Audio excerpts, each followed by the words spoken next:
Hey guys, thanks for tuning in. I'm at Niagara Falls in Canada, testing out the Osmo Pocket 4 Pro, just releasing now, and we're gonna check out city life, Niagara Falls, zooming features, all kinds of stuff, and see what this camera can do. All right, stay tuned. Let's have some fun.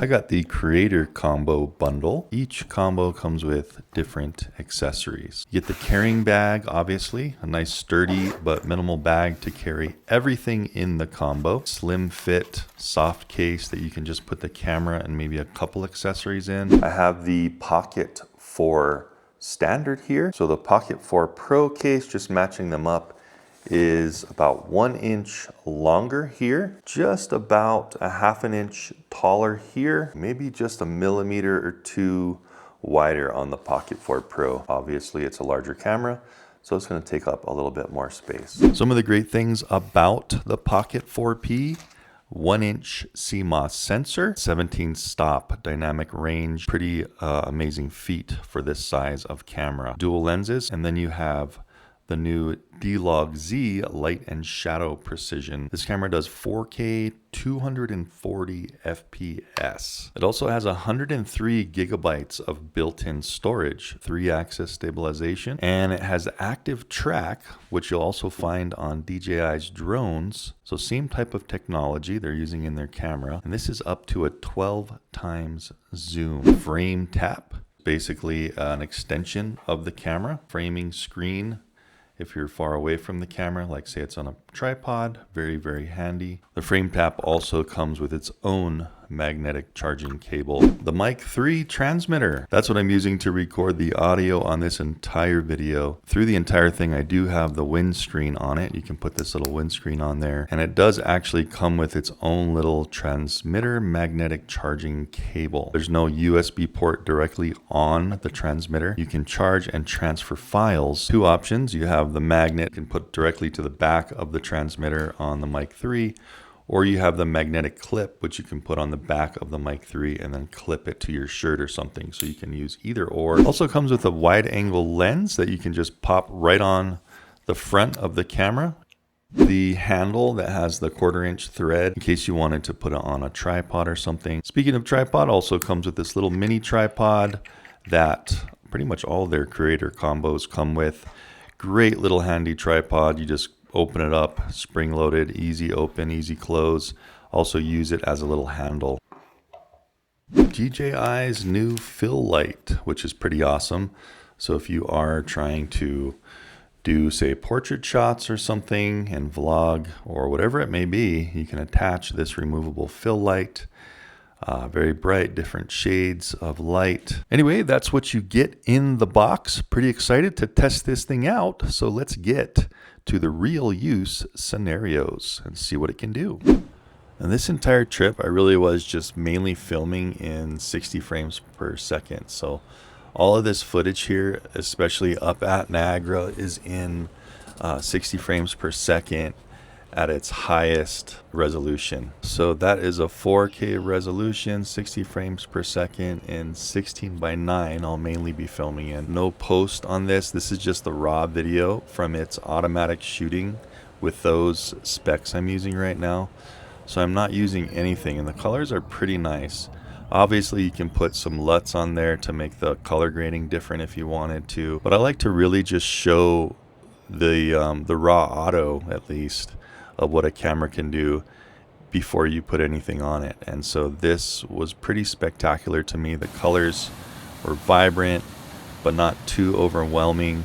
Obviously, you can change all that in post-processing. What I thought was pretty cool is when you're zooming into the details of the water and everything, I didn't see any like stutter or fragmentation or garbling of the video. It all looked like pretty darn clear. And that is a testimonial for the sensor. You know, that's all because of the sensor they're using. Really kind of leaps and bounds beyond anything they've had in the Pocket series. So pretty amazing. Even when we're zooming into this water and we're watching it flow at a high speed, Obviously it's in the 60 frames per second, but it is very clear and very fluid. So as I'm working my way down to the actual falls, I'm just stopping and trying to get, through the mist and see how everything looks, get some shots of the birds. When I zoom all the way in and I'm stopping it at the very end, that's as far as it can go. So we're getting that entire magnification of the second lens there. So you be the judge of how good you think it looks. Obviously with YouTube's compression and everything, it may not look perfect as far as what the camera, the actual raw footage is looking like, but I think you're getting a good idea of how clear and vibrant this thing is.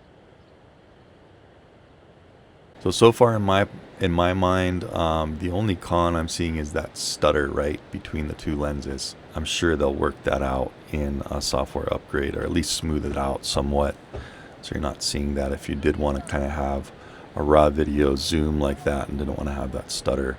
DJI is pretty good at doing updates, giving updates throughout a product's lifespan, at least for the first couple years. So I imagine that is going to be taken care of very quickly as far as that stutter, if it already hasn't been taken care of by the release of the camera, since this footage was shot quite a bit before this release date.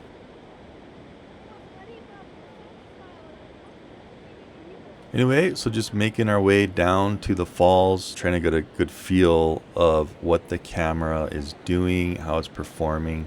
While I'm doing it, just really soaking in the sights. This is the first time I've ever been to Niagara Falls, so just really trying to get the experience. Even though I was alone, it was still pretty awesome.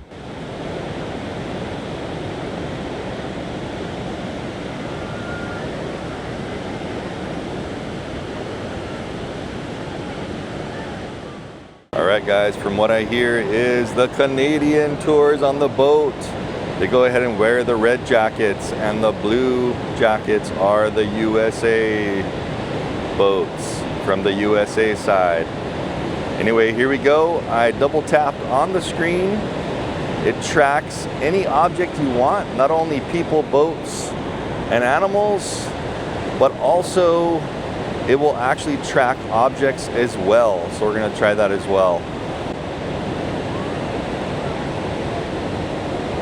Just quickly, while I'm zooming in here, we're just going to talk about the zoom features. Basically, that is completely 12 times zoomed. And I'm also tracking the boat. Lost track for a second there when I zoomed in, but now it's tracking the rear of the boat. So it switches between the telephoto lens and the close-up lens automatically. Beautiful rainbow out there today. And I'm moving the camera all around right now, up and down, and it's really keeping track on that boat. So the tracking on this camera is exceptional. One-time zoom. Remember, this is 4K, 60 frames per second. And I'm going to zoom all the way in as fast as I can to the boat. Here we go. That's all the way in. It loses track of the entire boat. Tap on the screen and go from zooming to gimbal movement with the thumbstick. So I'm just using the thumbstick for gimbal movement right now. Just kind of tracking around the boat with just the thumbstick. So pretty neat, pretty awesome features. That's the basic controls of it. Then obviously you can adjust lots of other things. I'm going to tap on the screen again, and I'm just going to put the joystick into zoom so you can back out now. You can still move the gimbal back and forth with the same joystick like this, left to right, but the up and down is going to be zooming. Go ahead and track this boat right now, just floating down, double tapping on the boat. It recognizes it and locks it right in. So all I have to do is zoom in, and I don't have to worry about tracking it. So this is a slow zoom. When it hits 3 times, you see that little jump, it's going to switch over to the telephoto lens. And I'm still zooming in very slowly. So pretty amazing now what you can do with the Osmo Pocket cameras. Wow guys, just beautiful. Let's go ahead and try to take some pictures, zoom in and see how this camera does at all different zoom levels. So we got the red Canada boat here, and let's go ahead and start with 1x zoom, and I'm going to gradually take pictures and finish off with the 12x zoom, the maximum zoom it can do. I'll be doing between 1 and 2 times each zoom level, not specifically 1x on each picture, but between 1 and 2, and you'll see the different clarity and zoom levels in these photos coming up here. There we go, finishing off at the maximum zoom here. Looks pretty dang amazing. Those photos are very vibrant, color is rich and clear. Even with the maximum zoom in automatic mode, those photos are pretty nice.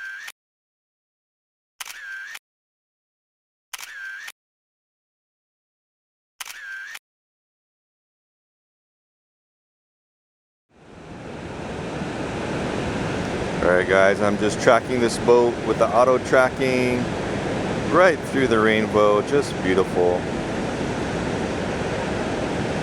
So this is the American blue raincoat boat from the American side. So take a look at that camera, see how you like the zooming capability. Man, it looks good to me. Let's see what the final product is. A little windy up here. Let's follow this boat all the way into the waterfall, see how close it goes. Might get a little spraying on the lens of this camera. Let's see how it handles a little bit of water. That was the switch over right there. You can see the lens is switching as I zoom out. Still tracking.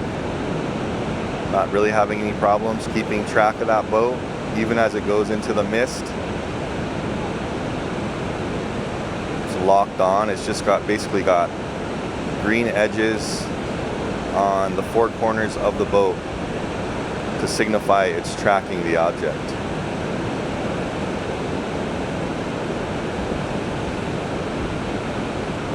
Beautiful. That zoomed all the way out. Still tracking. I'm going to shake the camera up and down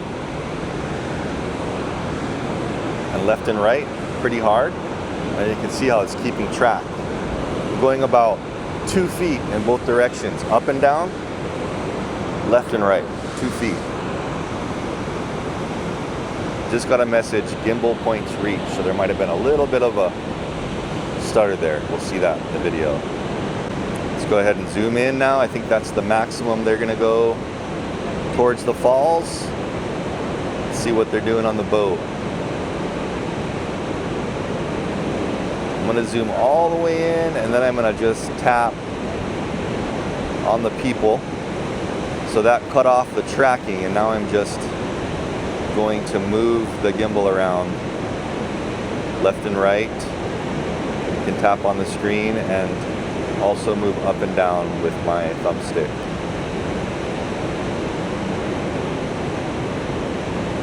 Nice. Not bad for a pocketable little camera, is it? Alright, let's zoom out a little bit and then we will retract. Just want to basically get your object completely in view. Double tap on it, boom, boom. That's the camera keeping it in center. Let's see what happens if I go, while it's tracking, switch to thumb gimbal movement, and I'm pushing to the left. It's gonna track the object all the way to the right side, and it's blocking me from moving it, kind of like it does with drones. Pushing to the right, it stopped me there. I can't go any further to the right. And then same with up and down, I believe. Let's try it. Thumbstick up, stopping me there. Thumbstick down, stopping me there. So kind of like you can with one of DJI's drones, it's got the same kind of tracking features. Amazing. I think the boat's just about to turn around. Let's see if it does. It's kind of neat just to watch it drift downriver. Zoom out a little. There's that lens switch over again. Hopefully they can smooth that out in some firmware updates. There we go. Here's what the boats do, right? Let's get that. I want to get a little higher, but still track. Beautiful. So still tracking, but I just pushed it up a little bit in frame, or down in the frame, I should say. I'm going to push it a little to the left of the frame there. So it goes to the right. There we go. So I'm just holding the camera straight, and that's how you track an object, guys. Just double tap on it. Pretty awesome. Let's try to track that balloon up there. That'll be cool. Zooming, lens switch over, double tap on the balloon, tap, tap. There we go. Now all I gotta do is zoom in. I don't need to worry about keeping it centered anymore. That's all the way zoomed in. Moving the camera all around, that's how it's locking in. Pretty amazing. Zoom back out. Close up flower zooming in. Let's try it, okay? Lock on to a flower. Say I want this one. Let me see if I double tap it.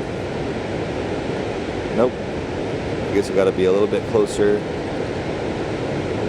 See that lens switch. Tap on that flower. Can it focus? I don't know.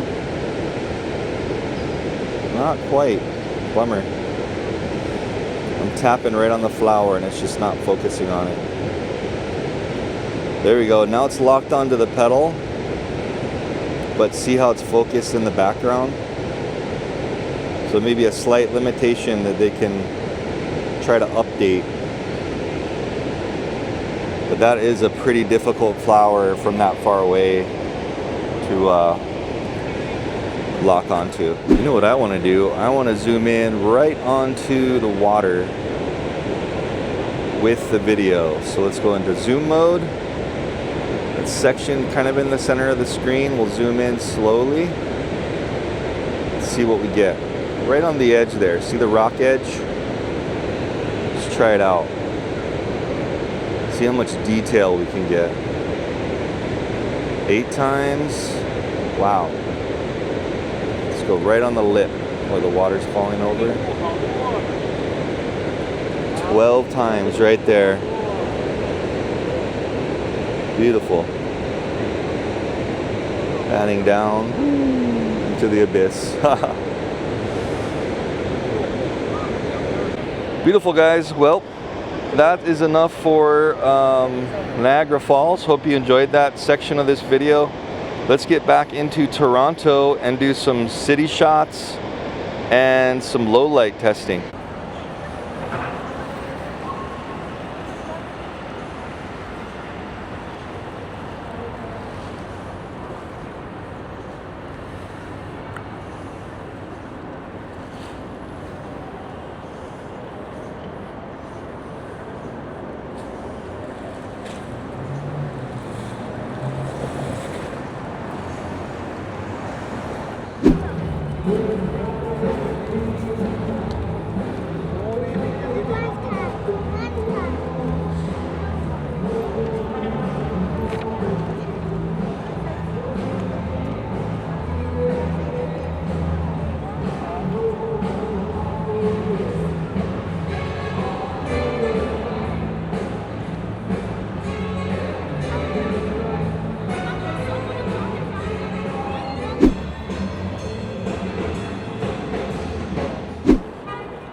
Okay guys, time for a night on the town. Now this is basically 4K 60 and regular recording mode. All right. We're gonna switch to the low light in just a second. But for now, this is how it looks in beautiful Toronto. Look at those skyscrapers, wow. Double tap the thumbstick and it brings you back to center. Night mode brings it into 30 frames per second. So if you want 60 for now anyway, you are stuck with regular video shooting. All right, I just want to get these and then we'll do the night mode, okay? And we'll do that whole kind of same thing again in a night mode scenario. But this is 4K 60 regular camera shooting mode, all right? Just beautiful. Look how it brightens everything up. Look at that. It's 10 o'clock here in Toronto, guys, 10 p.m. Okay? That's how it's dealing with this.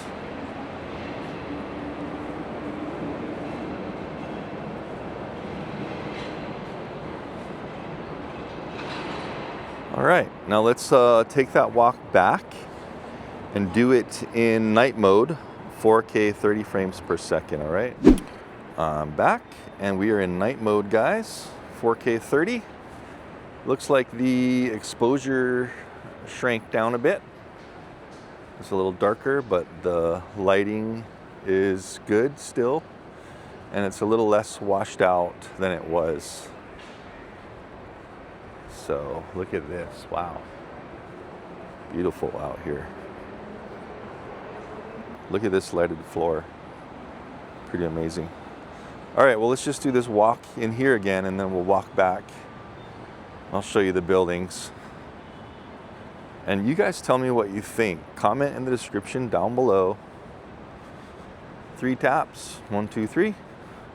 Get you back into face tracking mode. Comment down below. Tell me what you think. 1, 2, 3. Okay. Oh, just a quick right turn and that's what it does. But yeah, everything is really lit up. So even though I can't zoom, if you don't need to zoom, then probably put it in this mode for you. If you want the best night footage, right? So, really wish you could zoom in night mode. But I just shut that little option off on the right-hand side on the screen. A few more shots here. So you can see, no zooming, but let's do that same kind of upward shot. Ooh, look at that. Beautiful. Looking good. There is the hotel we are staying at to test the Pocket 4 Pro. Let's zoom up on that guy. These buildings are, it's like New York here. I've never been to Toronto, but just absolutely. I've never been to New York either for that matter, but this is what I assume New York is kind of like. When we checked into the hotel, the guy said people call it the New York of the North, so. Wow, definitely a beautiful camera though, my goodness. This is becoming on par to some of the big ones. Definitely has a crazy amount of quality to this. Just from looking at the screen on the actual camera, I'm just seeing a multitude of times better than the other Osmos. Just fantastic. Look at this clock tower. Check that out. So it's super dark right here, but look how well that is all lit up. So it's lighting up everything really good. So I'm gonna do a quick little shoot of this clock tower in regular mode, okay?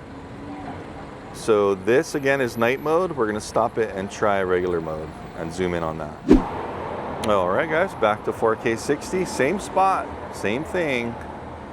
Now let's get this in view here. And now I have total access to zooming. So I can just click the button and then push that joystick up. Switches over lenses. I'm just gonna tap on the clock tower. You see how that kind of changed everything? Because I tapped right on the light, the clock of the clock tower. That time I just tapped right on the wall of the clock tower, okay? I tapped right here. And look at that, how it brightened everything up. So that's zoomed, oh, that's only a 9 times zoom. So let's try going further. Whoop. Wow, it's so clear too. So anyway guys, that is the difference between 4K 60 regular recording and night vision or night mode. Maybe we'll try a little bit of slow-mo.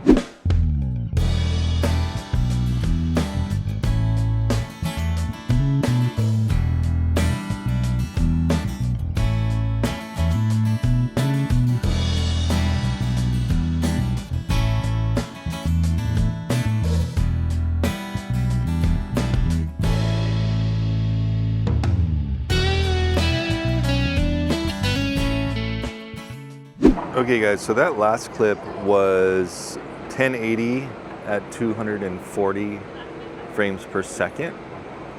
Let's do 4K at 240 now, and you can also go down in increments from that, but the maximum you can also do in 4K is 240 FPS, which it says is an 8 times slow. So let's try that again in 4K.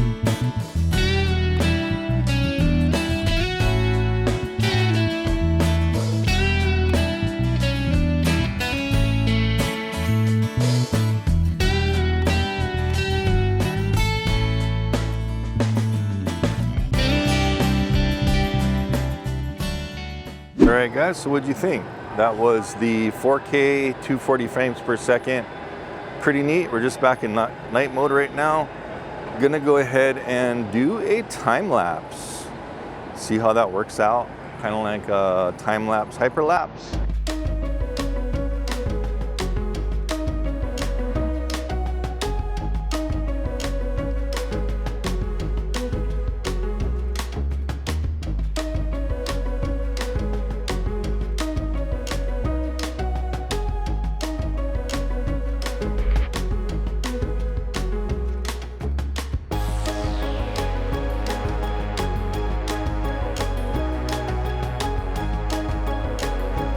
All right guys, so that was about 30 seconds of hyperlapse in night mode. Anyway guys, I hope you enjoyed that first review of the Pocket 4 Pro. Just a fantastic looking camera. I mean, look behind me, look how bright everything is, and it's just nighttime. Anyway, this camera, if you think it's great, or tell me what you think about it. Also have the camera where you can get this camera down there as well. I hope you enjoyed that. I had a great time at Niagara Falls and visiting Toronto, Canada, and checking out the Pocket 4 Pro. See you in the next one. Thanks for watching.